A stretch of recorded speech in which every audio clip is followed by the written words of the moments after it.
reader knows the feeling of how when you read a lot, some books can just become forgettable, even if they were good. But there are other books that continue to stick out and remain unforgettable no matter how long it's been since you read them. And today, I want to share those unforgettable reads with y'all.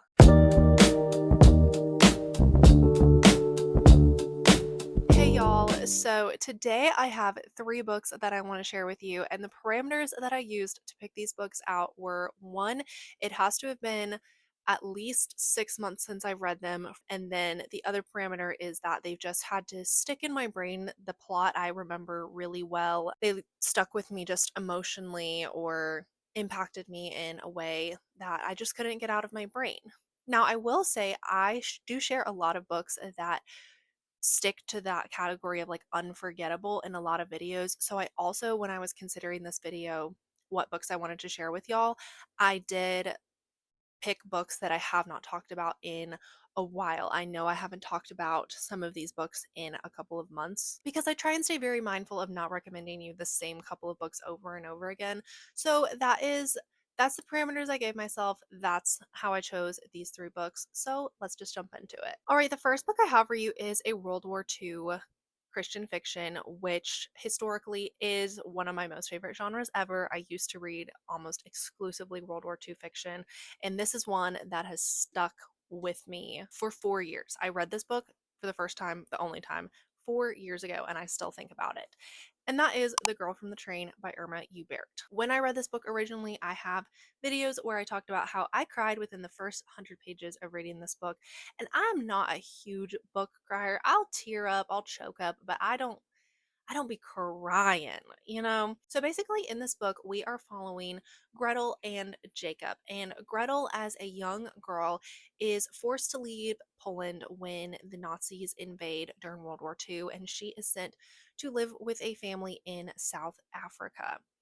And Jacob is kind of like, he's almost like an older cousin. He's not actually her cousin, but he's kind of like an older cousin, older brother type of figure that helps get her to South Africa.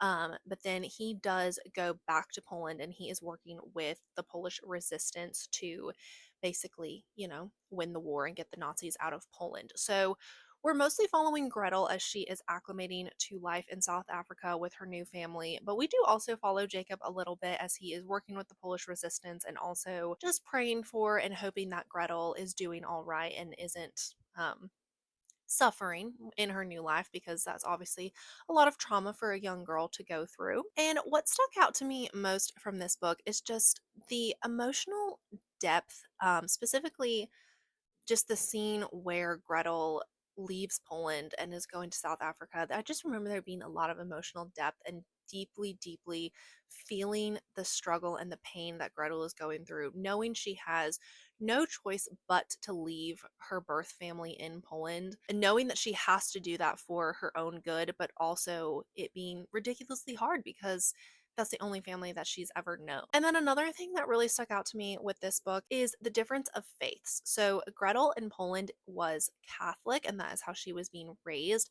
In South Africa, her new family is Protestant. And there is definitely a big dichotomy of like she still has these Catholic origins and roots, and her new Protestant family basically just like really doesn't like Catholics, and so she doesn't feel like she can own that part of her. And she kind of covers it up because it's like, well, God is still God and Jesus is still Jesus, and she still has a saving faith. But that does come into play later in the book, and I won't say how. It just like because it's spoilers, but yeah, I really like this book. Irma Yubert also has another book I've read called, I believe, Child from the River or something like that, that I also really liked. Not as much as this one, but that was a good book too. I would be interested to continue reading more by Irma Yubert. All right, and then the second book that I want to talk about is The Hidden Prince by Tessa Afshar. I did read this book earlier this year, like at the very, very beginning of the year, or maybe it was last December. So this is the most recent one in this video. And when I read this book, I did rate it like 4.5 stars. So it is not quite a 5 star for me. There were things that I would have changed or had been different, you know?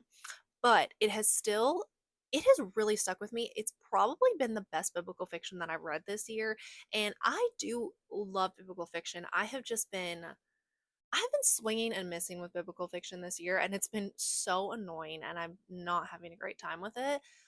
So I believe that is why The Hidden Prince has stuck out to me so much, is because it's been like kind of the only good one I've read recently. So basically, The Hidden Prince, we are following Corinne and or Karen. That's probably you probably just say it Karen. We are following Karen, and this is set during the Babylonian exile, and she is kind of like not like sold into slavery, but she has to go work and be like a servant slash slave in Daniel's household, like the prophet Daniel, in order to pay off a debt that her family owes. So she goes and lives in Daniel's house, and she kind of basically no housework suits her. She's bad at everything except being a scribe. So Daniel kind of takes her on as like an apprentice scribe, and she also gets to learn alongside Daniel's sons and their friends about like being well just like learning what they're learning, like different things like fencing and also like scholarly stuff. Something happens where she has to flee Babylon, and this does happen a little later into the book, but it's important. So she has to flee Babylon, and she takes all of her scribe abilities with her into a new household and uses them for the good of that household. And this book was so cool to me and really stuck out to me because it talks a lot about different prophecies and the interpretation of those prophecies. I feel like we often think of biblical prophecies as like, oh, they all happened at once and kind of like everybody kind of knew that they weren't being fulfilled back then, and that's definitely not the case. I don't know why I thought that. In this book, they're talking about prophecies like Christian prophecies, or biblical prophecies, sorry, and speculating how they might be fulfilled with a specific character in this book.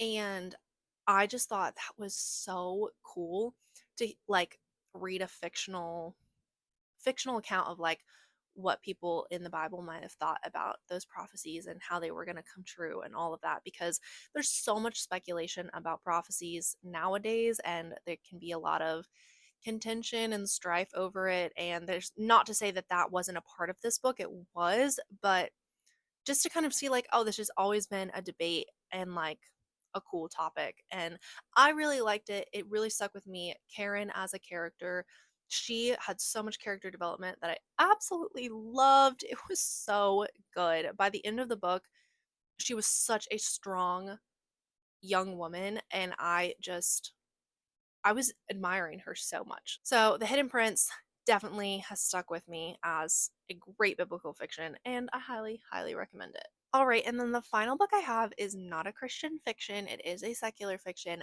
but it is one that I continue to think about very often, and that is Homecoming by Kate Morton.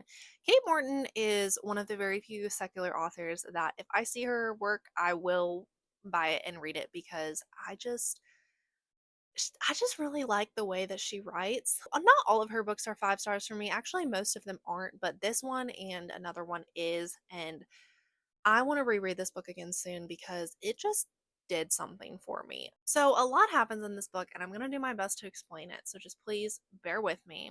But basically, we're following a couple of different characters in like two different timelines. So, the whole premise of this book is back in like 1959, this guy stumbles upon a father and his children who were having a picnic at the lake. This isn't set in Australia, by the way. They were just having a picnic like at the lake or the river or something, and he sees that all of them are dead. And obviously, he calls the police, and that is like the great town mystery of like what happened to the Turner family. And so then we are following him, the guy that like found them all, or are we following his son? We're either following the guy that found them all or his son. I can't remember exactly, but someone like related to that. And then in the present day, we are following Jess. And Jess's grandmother, who basically raised her, has fallen ill, and so Jess returns home to take care of her. And upon returning home, kind of learns about this mystery through a roundabout way and kind of discovers some like family connections of like how she might be related to all of the drama and how her mother might be related to all of this drama. The twists and turns that this book takes, the plot twist at the end. I will say, I saw the plot twist coming and I did predict it and I was right. I won't tell you what it was, obviously, but I did feel really cool that I predicted it and got it right. This book just takes you on such a journey. Content wise, there's nothing too crazy. I mean, there's some like infidelity, but nothing on page. There might be one or two curse words, but I don't really remember that. Obviously, there's like talk about the murder. Nothing graphic happens on the page of this book, if that makes sense. And I just really liked it. It was a great mystery, but also a great like in-depth look into the characters whose lives were impacted by all of this and like talk about grief and motherhood and like Jess specifically, her mom is kind of like absent and didn't really like take care of her or like raise her. Her grandmother did. And so there's a lot like that gets explored with that. And I really enjoyed it. It is like a chunker of a book. I mean, I don't feel like it's that thick, but some people would consider it that thick. It's 544 pages, the specific copy, which is like, okay, anything over like 500 pages is like 500 plus is definitely a big book, but I think it's worth it if you want to sink your teeth into something. I adored it and I want to reread it really soon. All right, y'all, those are the three books that I still think about quite often. There are so many more that have also stuck with me, but as I said at the top of the video, I have mentioned those books like a fair amount and some of them recently, so I won't keep talking about them. This could be a fun video concept that I could do every couple of months if y'all are interested in some books that are just sticking with me. We can chat about those. I would love to know your unforgettable books in the comments. I would love some recommendations. I'm thinking of doing a video probably in a couple of months, but doing a video where I read subscriber recommendations. So I'm kind of collecting those now whenever y'all drop some in the comments. So be sure to let me know what you want me to read, what your unforgettable reads are. Man, I'm struggling with that word today. And also, of course, let me know if you've read the books that I talked about. Thank y'all so much for watching this video. If you liked it, don't forget to give it a like. And if you want to see more content like this, go ahead and subscribe. And I will see you in a video very soon. Bye.